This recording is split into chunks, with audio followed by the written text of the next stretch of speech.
Okay, it being 6:30, I'll call the Board of Selectmen meeting to order. First order of business is to approve the minutes from April 14th. I'll make a motion to approve those. Second. All right, all those in favor? Aye. Opposed? Abstain. I'm abstaining also. I was not here, so I'll hand these down to Channy to sign. That motion passes.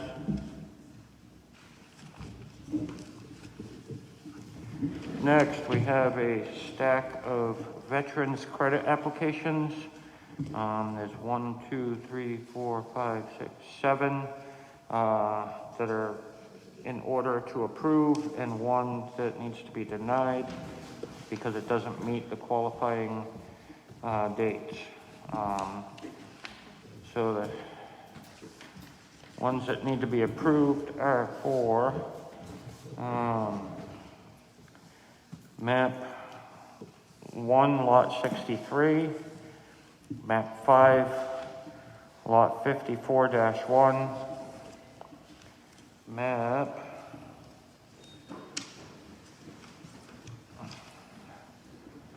this one's small print.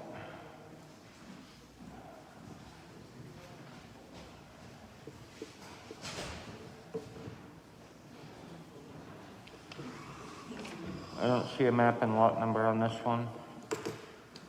It's 50 Jones Road. I don't Yeah, know it's the for map and lot. 50 Jones Road. I don't have the map and lot number available.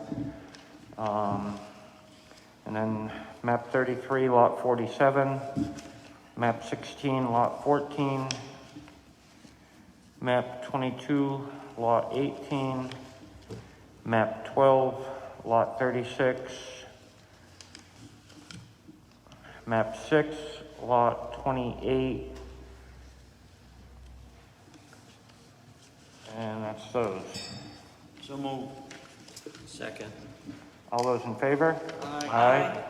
Opposed? None, motion carries.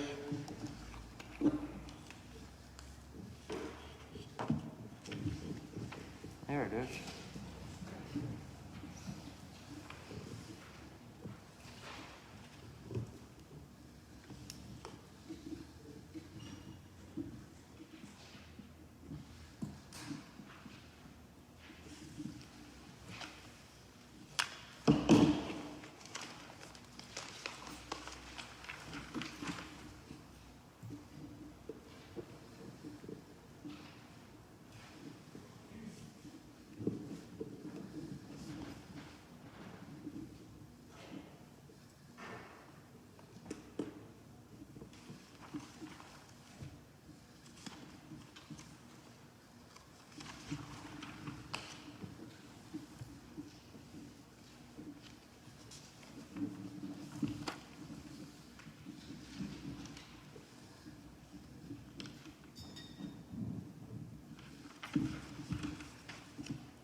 Next, we have a oath of office for a recommendation from the Broadband Committee to put on Liz Miller. I'll make a motion to approve that. Second. All those in favor? Aye. Opposed? None. Motion carries. Next is a timber tax in the amount of $129.79 for map 9 lot 36 and map 9 lot 39-1. Make a motion to approve that. Second. All those in favor? Aye. Opposed? None. Motion carries. And next, is Margaret here yet? Huh. Okay.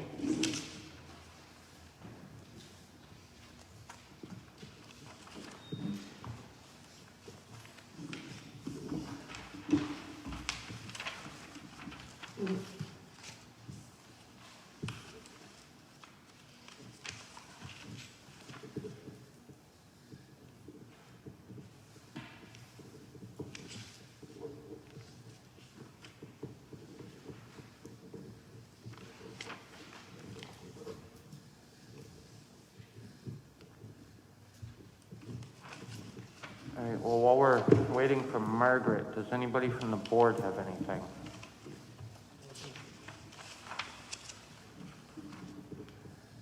No.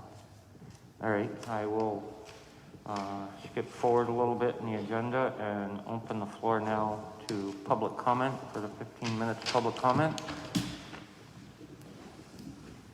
Kelly Kalansky, 174 Old Hinsdale Road, Asheville. So I was here last week and handed out an article. I'm not sure if with Gloria and Ben not being here, if you guys had received that. I saw it, and I did watch the meeting from home. So. Okay, I didn't. Okay, so if I can approach, I have a copy for you. It's the same as what I provided them. And I also, and I mentioned that there was a full report, and I do have that. I apologize, I only made one copy because it is 224 pages, so I wasn't able to copy more than just one. So I'm not sure who I should give this to. I would leave that with Carrie so that Okay. we can all have a chance to review, look at it if we'd like. And that's all I have. I just wanted to provide that additional information and make sure everyone had that article from last week. Thank Okay, you. awesome, thank you. And definitely, especially being such a large document, thank you for taking the time to print it out.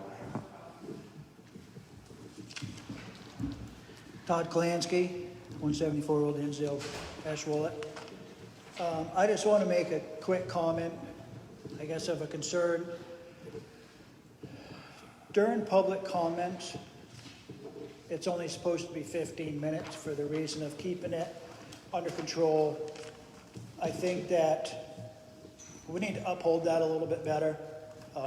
The last few meetings were a little out of control with the time frame. And I think that people need to remember that the chairman of the board runs this meeting. So if he's asking you to stop, that means you need to stop because he's the one in charge of the whole meeting. And if you have several different concerns, I think what we ought to do if there's more than one person in line, have them ask the first question, okay, get that answer, the next person speaks. That way there, it's a fair chance for everybody that if they have a question, comment, or concern, that they can raise it then. Don't come up here with a whole list of stuff. So keep that in mind, the chairman has the floor.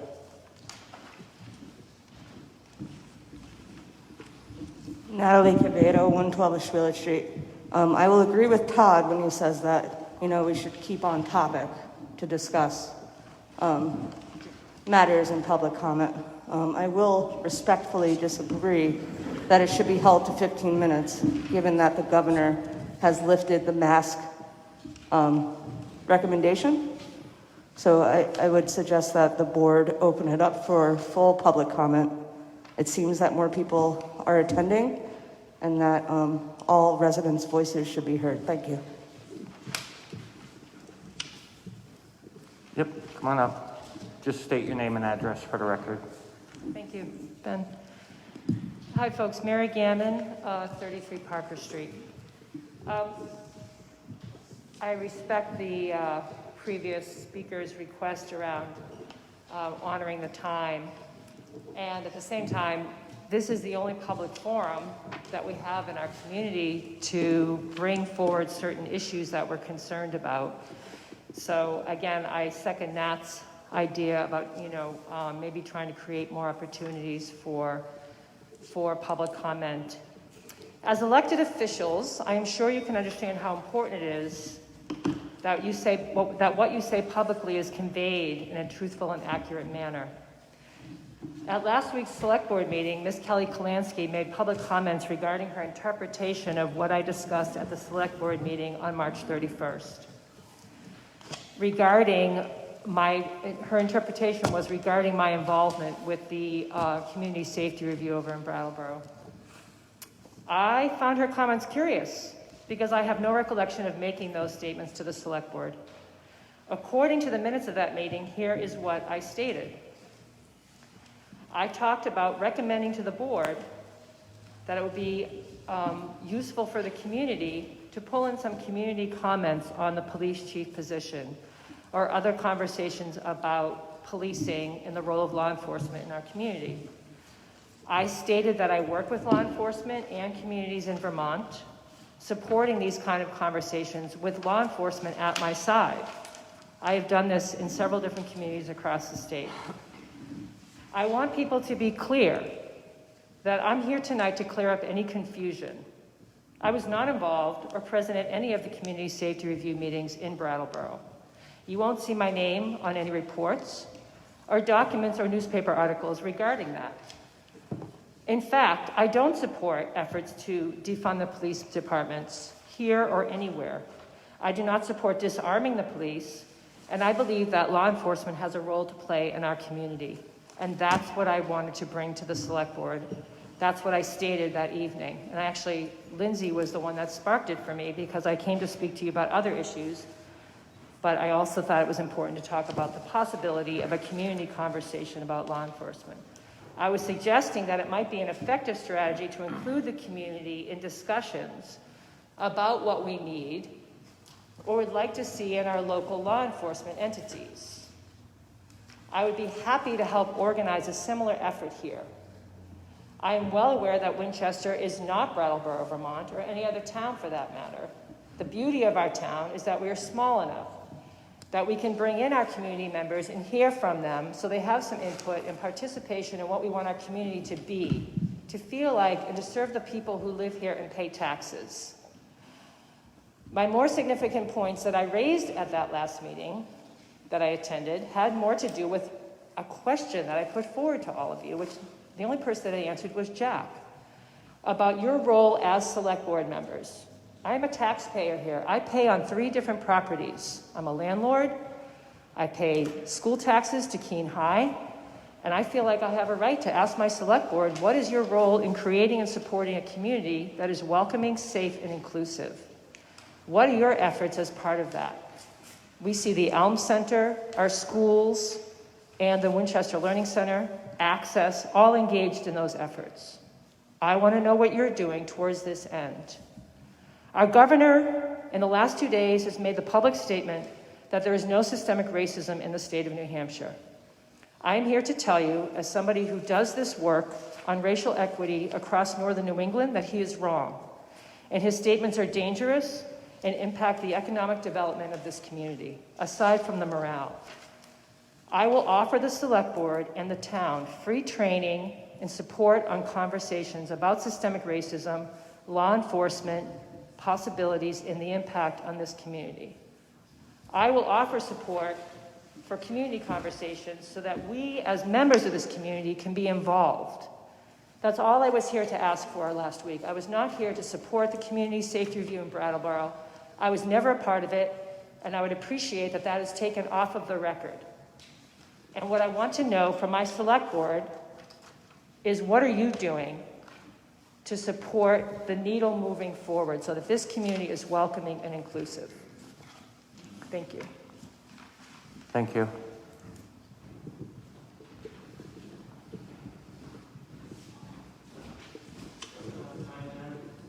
Just state your name and address.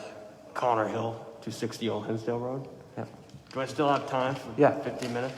Beautiful. So I just, I got out of work early, so I thought this would be a beautiful time to spend some time with my friends on the select board, voice my concerns.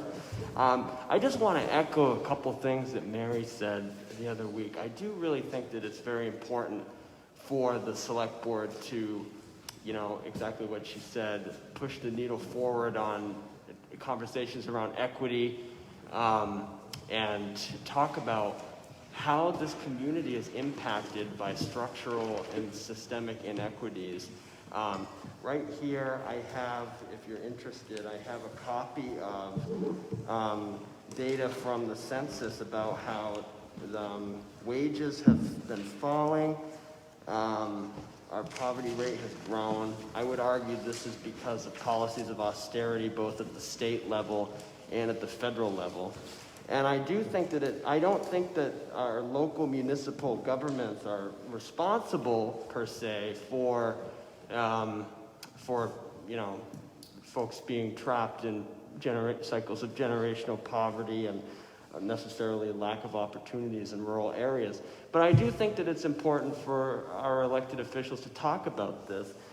And, you know, I'm deeply troubled also by talks about work programs.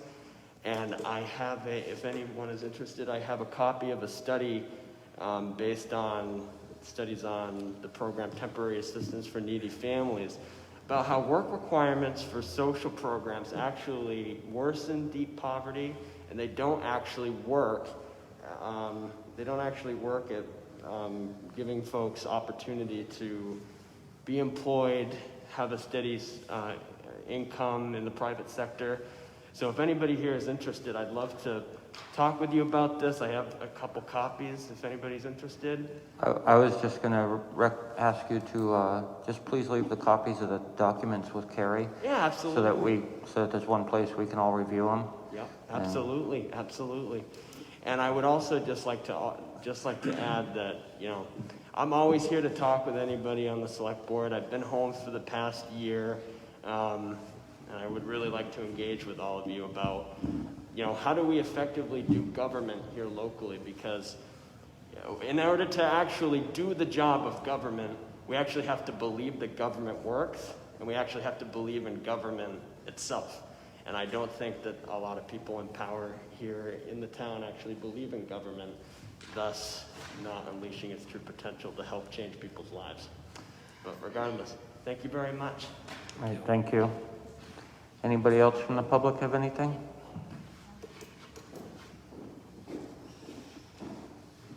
Hi. So, great. Just state your name and address, Jen.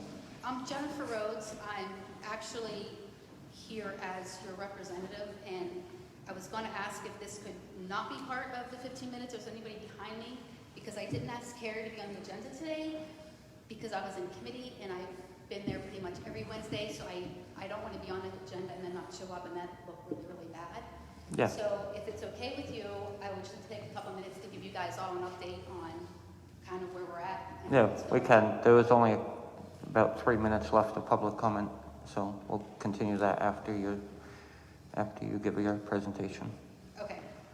So we are currently in pretty much a crossover place right now. So we had what I called a 3-day tour. Was it 2 weeks ago? I can't remember. We were over in Bedford for the State House from 9 in the morning till 7 at night, 3 days in a row. We voted on hundreds of bills.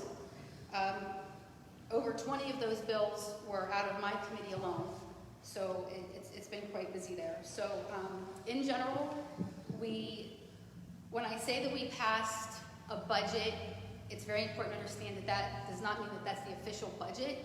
That was the House presenting a budget to the Senate. The Senate's going to do whatever they're going to do with it, and then from there it's going to go to a committee of conference.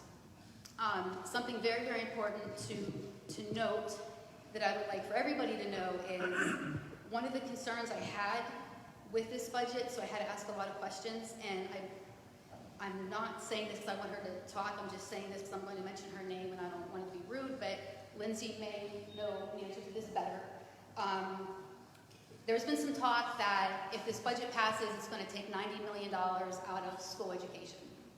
So I don't have any desire to take any money out of the school budget. So I asked about that to see exactly what that meant.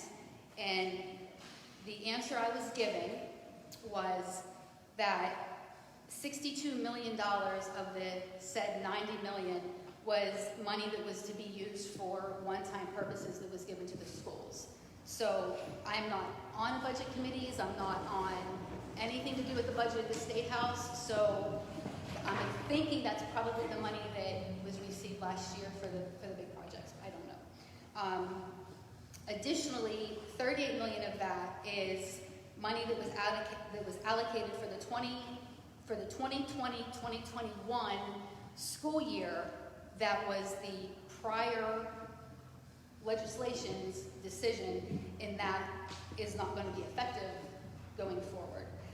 However, there was $36 million put back in for free and reduced lunch, being that pretty much all the students are receiving that now. So that's not what the budget.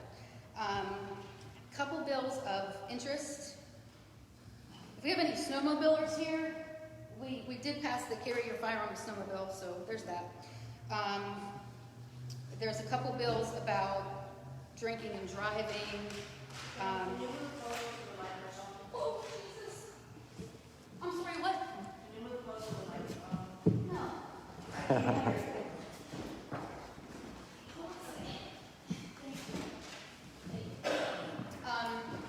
Education, oh my gosh, there was a lot of bills that were passed on education. Jenny, a lot of people behind you can't hear. Oh, I'm sorry. There were a lot of bills passed on education. I didn't vote for pretty much hardly any of those bills. I didn't like a lot of them. Coincidentally, I did meet with the principal of the school a couple weeks ago because I actually had a private meeting with the governor. And one of the things I wanted to address with him was the fact that what works in Bedford and on the right side of the Great Divide, being 93, does not work for Winchester. And it's not going to work for Winchester. It just can't. All of the areas that I represent, we don't have the infrastructure here. We don't have the ability to have the businesses here that they have over there. So for what it's worth, I'm working on that. Election laws, executive departments, administration, judiciary. All right, so a couple of things that's going to affect you guys. There's some bills coming out. HB 566 is relative to stealing records and the ability to unseal those records. Anything that is non-public that has to do with the acquisition, sale, or lease of real estate property has to be unsealed once it's either closed or the acting body decides not to act on that bill. Keep it in mind, you still have to go to the Senate, so this could all be very, very premature. But be prepared, because they're probably going to pass. A lot of bills about right to know. Hold on, I lost myself. Municipal government. HB 183, which is already getting pushback from the Senate, which was saying that anybody under the age of 18 can have a lemonade stand without having to have a license. I thought that was a good bill, but okay. That was an hour and 40 debate on the House floor. Yes, that was good times. That was good times. Yeah. HB 243. This one had to do with municipal budgets, and I voted no on this bill because Swansea asked me to.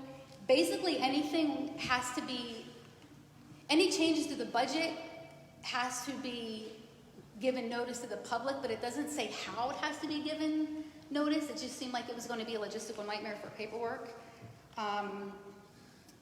Another one that was a pretty good one was HB 374.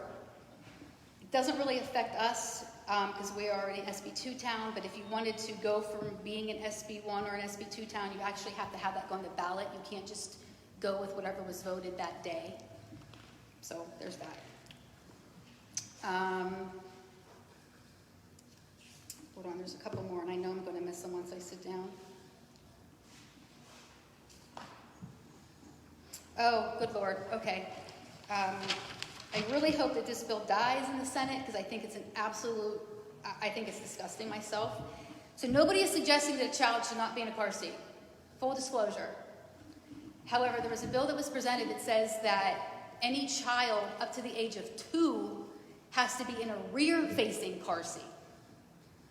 That should go by the manufacturer's weight limits and by the weight of the child, not by the age of the child. Just for safety alone. I don't see how you're going to keep a kid that's 2 years old facing backwards in a car seat that's big enough to hold them, and especially for them to fit into some of the cars. So we're going to see what happens with that. So in a nutshell, I mean, I have all of the bills, not all of the bills, but I have a lot of the bills here. But there was a lot of municipal government you guys should probably take a look at, and there's a lot on judiciary that are actually going to affect you as well. So there's that. Thank you. Thank you. Does anybody have any questions for Jenny? All right, well, thank you.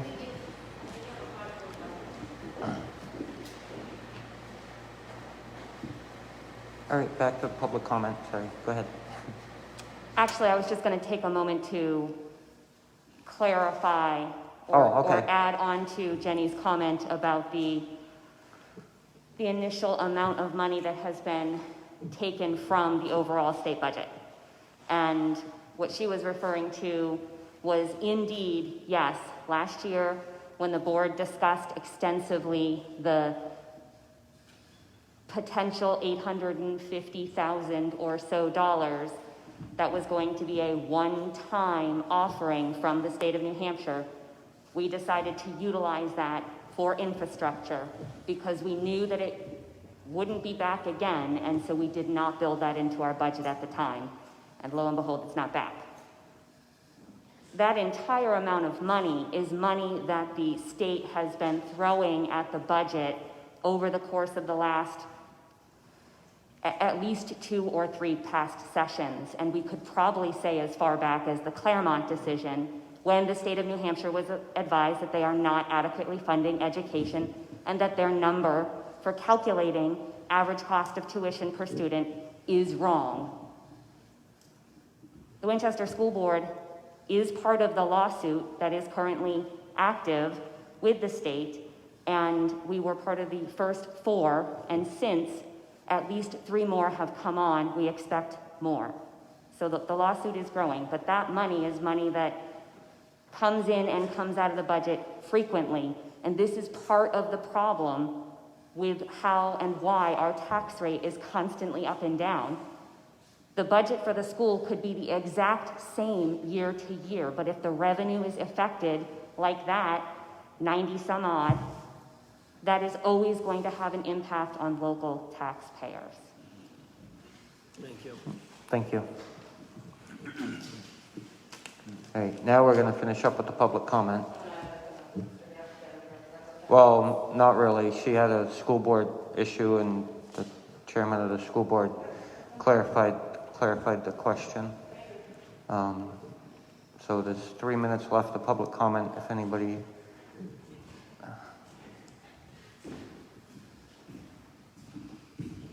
Todd Klansky, 174 Old Hinsdale Road. I just want to make a quick comment that.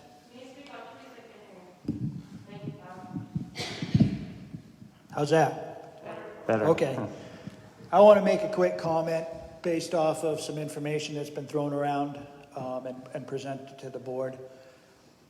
There's a person, trying to get you guys to work with them and whatever about different things that are supposedly happening in town with racism and homophobic, whatever she said. But then accusations are getting thrown out that she sees starving kids walking up Parker Street. That's an accusation, that's an assumption. I think we really need to think about, what we're going to do with this kind of information. If you're going to bring something like that to the board, there should be some kind of a paper trail, something to say hard facts that, hey, listen to me, this is what it is. Let's not make assumptions about how this town's run. Natalie Cavedo, 112 Ashwila Street. I'm actually going to remove my mask because I am a gay member of this town. I have experienced homophobia.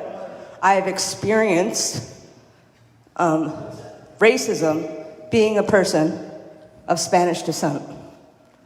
And for another member of this community to come up here and say that I am invalid and what I feel and how I feel to be a member of this community is wrong or in some way politicizing or homo, whatever he said, is horrible. I don't, Natalie. We have, let me speak, because this is ridiculous. You're Go ahead. speaking on something that was never said. Nobody said that you were not valid. I never heard anybody By come up saying here and that say you were having not valid. racism or homophobia and that this board is not representing or is representing, it's frustrating to live in this town, and this is me just speaking as in a public forum for a public comment, and I will not attack the board. For me to live in this town, to be constantly berated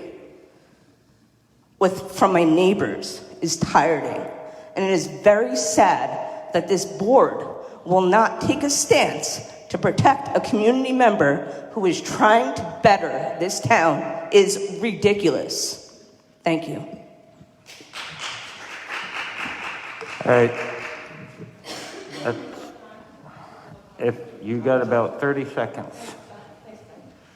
I want to speak since I feel like I'm the one that brought this conversation. I feel like there's a lot of, for all of us, there's some education and just conversation that could happen that could be really useful. I'm not a person of color. I don't experience the kind of discrimination that some people do in our society and in our communities. But what I do know as somebody who does a lot of teaching in schools and training is that these are issues, and I want to be out front of it in this town. I don't want to be behind it. I don't want to have what's happening in other places in the country to be happening here. I don't want to have a day when Winchester reckons with the death of a black or brown child because someone in a community, and I'm not even just speaking about law enforcement, it could be anybody, made a mistake or misinterpreted their actions or behavior. All I'm saying, and I brought this a couple weeks ago, so I'm going to own it, is that we need to, as a community, get into the 21st century. If it's uncomfortable for some of you to have this conversation, I'm somebody who is happy to have it with you and we can talk it through. But I'm not going to have members of this community sitting here right now, coming up here and speaking on my behalf or using what I have said in their defense. It's not okay. If you want to speak to me, I will sit here tonight and I'm happy to talk with you. But I'm not going to make this divisive. This country and this state is in deep trouble around these issues. And if you choose to not believe that, that's your business. But those of us who care are going to keep bringing this conversation forward. So get ready for it. And the folks who are running for office in this community need to know that there are some of us who will not stop on this conversation. It is not going to end, and we are going to keep bringing it forward. All right. Hey. All right, please. Hey. Please. All right, both of you, please. That's the end of public comment. Margaret, we held off on yours because you weren't here when we were ready to discuss it, so you now have the floor.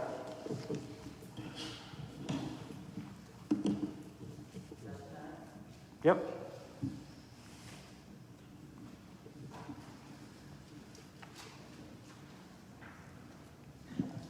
I hope the, excuse me, I hope the selectmen had a chance to read the update that I submitted to you guys on the rail trail update.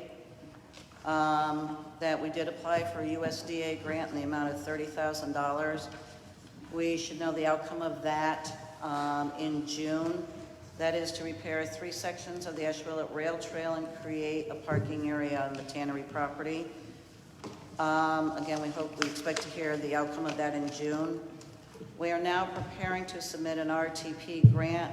It's from the State Rails Trail Bureau in the amount of about $24,000 to restore about 850 feet of the rail trail that's just south of Old Westport Road, where it intersects with Old Spofford Road and heading toward the Tannery. There's a very low area there and very sandy, and it's not, it's always been fine for snowmobiling, but it's not good for anybody who has a stroller or maybe be a little bit limited mobility, or anybody on a bicycle, because it's all sandy. So that area's, we're applying for, there is a 20% match with that, which is not just monetary, but it's also volunteer hours.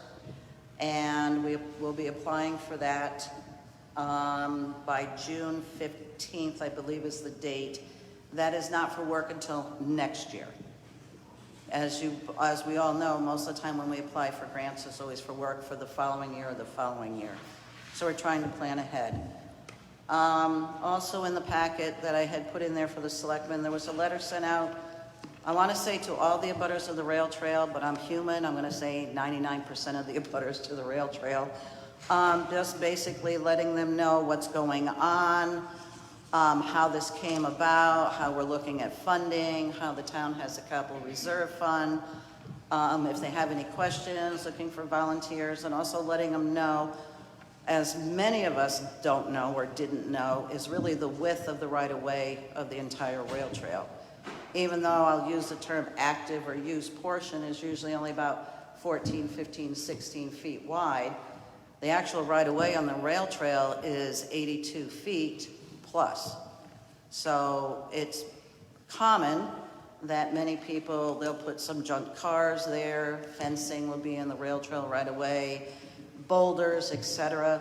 The concern was not so much to tell them that they got to tear everything down or anything like that, to let them know they are on the right of way, but obviously anything that is close to the travel way of the 14, 15, 16 feet, when you're doing ditches, even though the travel way is that, when you're doing ditching, you're going to be impacting, I'm going to say 20, 25 feet or whatever, and if there is a fence there or junk vehicles or something, they're going to have to be addressed.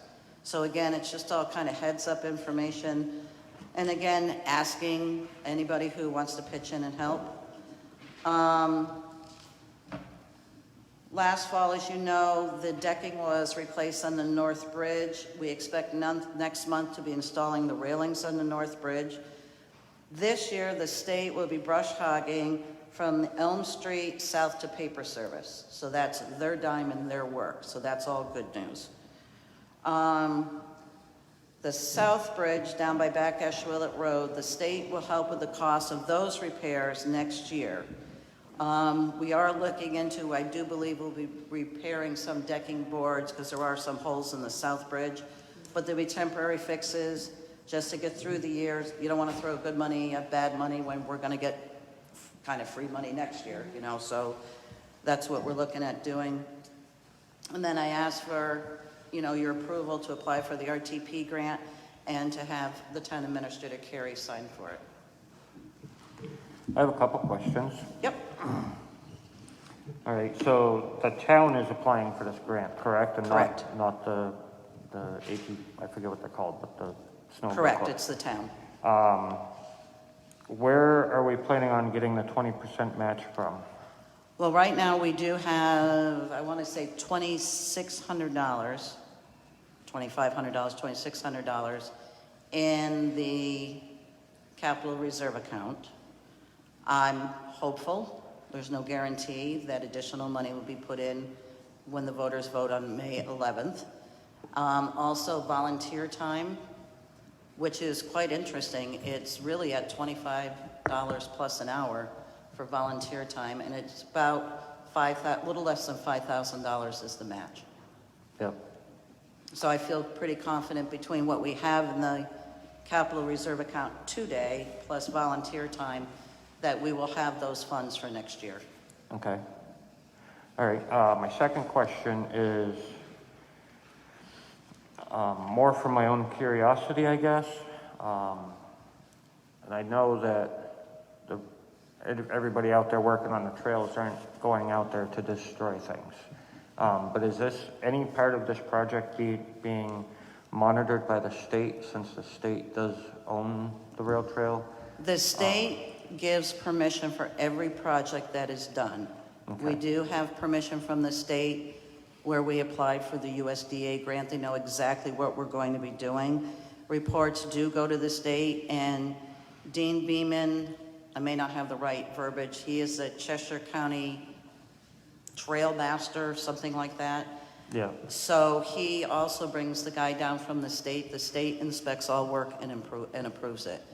And for the RTP grant, the letter went to the state today asking for permission to do the work that we're proposing. Okay, all right. I wasn't sure if the state monitors it or The how state they- monitors it, how that approves it. happens. Okay. Yes, excuse me. And like I said, it wasn't because I think anybody's doing damage or anything. I'm just curious who I think it's a great idea. Who monitors it? And I think it's important to note, you know, many people sometimes want to volunteer, and that's great. But with some of the projects that are done, there needs to be qualified personnel. That's where, with the work, if we do get the USDA grant, that does need to be done by a contractor that has big equipment, you know, such as J. Roy, because he's qualified to do the work. You know, volunteers are great to go pick up trash and maybe do some shoveling, and I don't want to ever demean volunteer help. But with a lot of this work, the state has criteria, such as wearing, you know, the orange vests. If you're near a chainsaw, you have to wear chaps, and you need to wear a hard hat. There is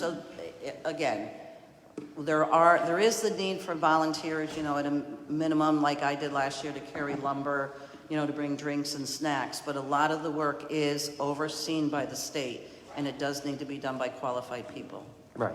No, I get that. For safety That- purposes. Yeah. I just thought it was important to say that. Yeah, no, it makes sense. It makes 100% sense. My last, I don't know, question, concern, I don't know how that should be stated, is as far as, because I read the letter and I've actually gotten a few phone calls from residents that received letters. Carrie and I have too. Yeah, and because it's a public meeting, I won't state what they told me. That's okay. But as far as the encroachment issues, and I get it, that there are quite a few people that, because the railroad hasn't been running through here in, 35 years, something like that. So they've taken advantage of that, but I personally believe that before anybody just starts going in and telling people they need to move things, which I know you stated that that's not the intent, that's not the goal, but unfortunately some things will have to probably be addressed. But those things that do probably have to be addressed, I feel like, I feel like any of those should come before us so that we can look at them and decide. No disagreement on that. Okay. There's a process to it. Yeah. And where the state owns the rail trail, the Right. state will be involved in that also. Right.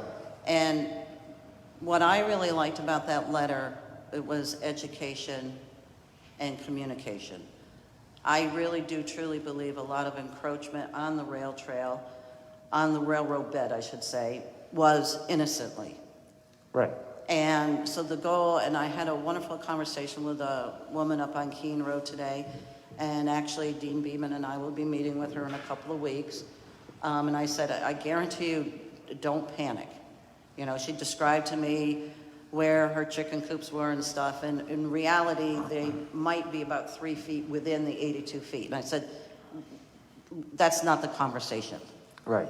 But I think it's important to know that why we're doing what we're doing now, who's to say in 30 years, the state may decide to put a railroad back through the area. I mean, I don't envision it, but who knows? Then these people, it'll be a totally different conversation. So it's basically it's a heads up. Yeah, yeah. And I mean, I support the rail trails. I have since it first came up and it first started. And I get the idea of sending everybody the letter with the information to keep everybody that lives near the rail trail informed as to what is looking like could be happening. But most of the people that reached out to me, especially the last paragraph and the last couple of lines of the last paragraph, found it less as information and more almost threatening. Well, I'll apologize for that. Okay. That's not the Yeah. intent. Yeah, and I did explain to the people I talked to that I guarantee it was not meant as a threat.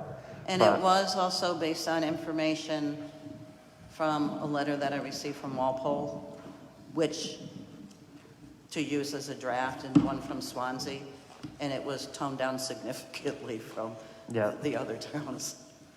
But for that, I will apologize. And really, if anybody has any questions, we are here to have a conversation. All right. Does anybody else have any comments or questions on this? I have a question. Margaret, you're talking about paving at the tannery for parking lot. Not paving, no. What are you talking? It'd only be a gravel bed. A gravel bed? Yep. And it's gonna be fenced in? Yes. Now, A good part of it is already, there's a fence there now. If you come down off of Howard Street, yep, and where the wintertime parking was on the right, I'm bad with northeast, southwest.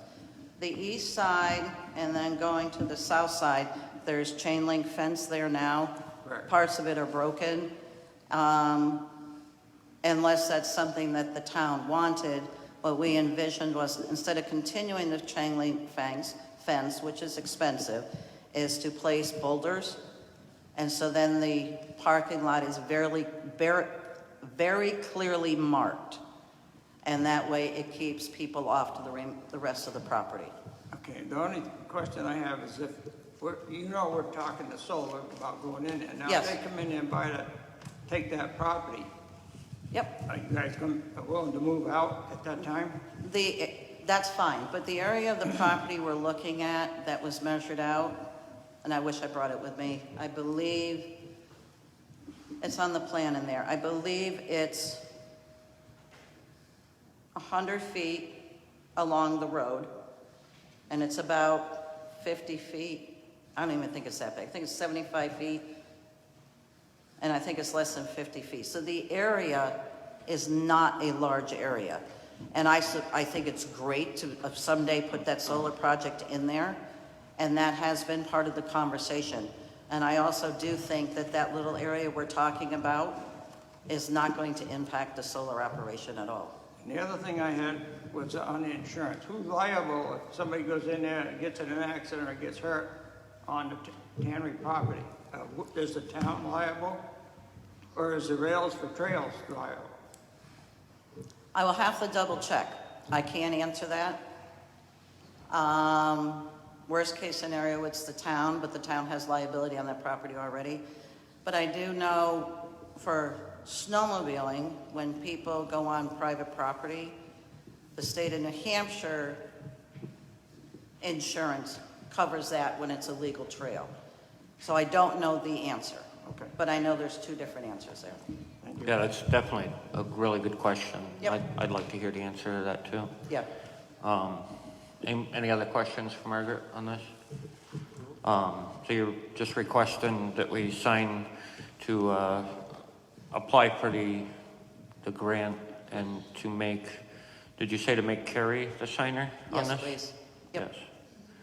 All right, I will entertain that motion. We'll make a motion to approve that. Second. All those in favor? Aye. Opposed? None, motion carries. So I will let Carrie sign this after. All right, thank you. Thank you, Margaret. That's it in the folder. Does anybody else from the board have anything now? Yes, Ben, I do actually. Rick, can you hear me all right? Yeah, you don't have to stand up. I had a concern from a citizen today, and I know, thank you very much for working on, trying to reclaim the lawns for the people up on Richmond Road, but on the corner, on the east side of Union Street, close to Richmond, the walkway that comes from the house out to the sidewalk, apparently the sidewalk was built up quite a few inches there, and there's water running off now, and it's going in through his cellar and through the foundation. So if you could, either you or Ricky or maybe somebody stop and look at it and just see what you think of it, and that way we can see if we can't remedy that. Thank you very much. And the second thing I had, and I'm glad the fire chief is here tonight, and maybe, Mary, could you come up, please? This is a conversation for the board, but I'd like to have your input on it. Close to a year ago, close to 2 years ago now, that we decided to operate our ambulance department in the form that it is currently. And we were going to look at it at a year's time, because we had set money aside for possible living quarters in the Ashwillet Fire Department, and we decided against that. At that point, we said, well, we're going to wait another year. Well, we're 7, 8, 9 months into it now, and I'd like to have the board discuss anyways the possibility of, and we talked about it about a year ago, about putting a couple rooms upstairs. I know there's been work done on the kitchen to some degree. Are you talking this building or the actual? Yeah, no, here. I mean, very minimal. We replaced the old appliances up there, and the kitchen stove still needs to be replaced, but, so the work that's been done up there is minimal. All right, the last time we had this conversation, and this works out great because the representative of the police department's here. One of the main concern was some time ago that the restroom in the shower unit that's located in the police department got blocked off from the fire department, and that was a concern then, and it still is. If we, do some type of living quarters upstairs. Jim, would you like to talk about this? Maybe is there some way that we can get the fire department, ambulance, and police department working in conjunction to share the facilities there?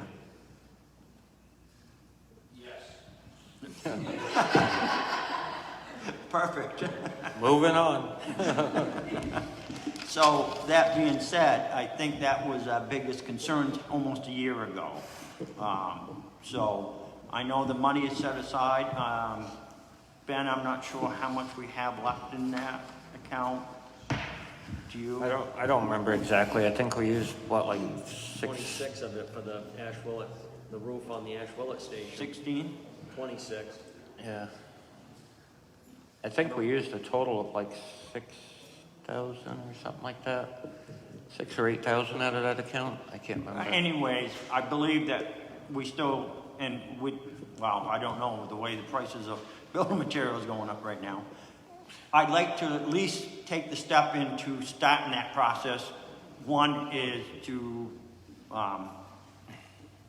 look at the layout with the fire chief, to pick out because I know some of the concern was approaching into the conference area. So that's a big concern, because, Yeah. I mean, if we need to use it in the middle of the night and they're upstairs sleeping, we're gonna be running into disturbing people, so, I mean, there's gonna be a lot of discussion with Well, this. I'd like to get it started, because we've been to this point already. Now we're going on almost 2 years from the time that we started this project, and we're really, other than the great job the ambulance is doing, we're nowhere closer than we were on any type of living quarters. So this is something that we need to go forward on. This is how I feel. I don't know how the rest of the board feels, but the money was approved 2 years ago. Yeah, go I was just gonna say, no, I do agree, I do think it'd be great to start a conversation, not necessarily right here, right now, tonight. No. But it'd be good to start planning some conversations to, for the whole feasibility and planning and everything of the project. So I do agree that conversations definitely need to happen. Okay, yeah. Even though I agree we shouldn't do it tonight, I do not want this to go on until, autumn comes around and we're having the same discussion. So, Well, that, and honestly, because you just brought it up, nobody has any information with them handy right. and available. Right. So a conversation like that, I'd rather be prepared for. So maybe here in a few weeks or, a month, whatever, soon, Right. we can get the financial numbers out, we can take a look at, the area that we'd like to have, a proposed area for the living quarters, set up, how it's gonna be, using the facilities through the police department, all that. So at the end of the time when we say go, there won't be any more questions. Yeah, there's a lot of questions still, so, yeah, All right. I agree. Thank you. Yep. And that's all I have, then. Thanks. Anybody else from the board have anything?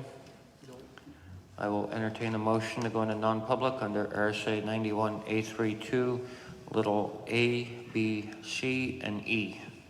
So moved. Second. Roll call, Jack Marsh. Aye. James Rokes. Aye. Herb Stevens. Gloria Lustek. Aye. Ben Klansky, aye. We are now in non-public, and I do not foresee us having any other business.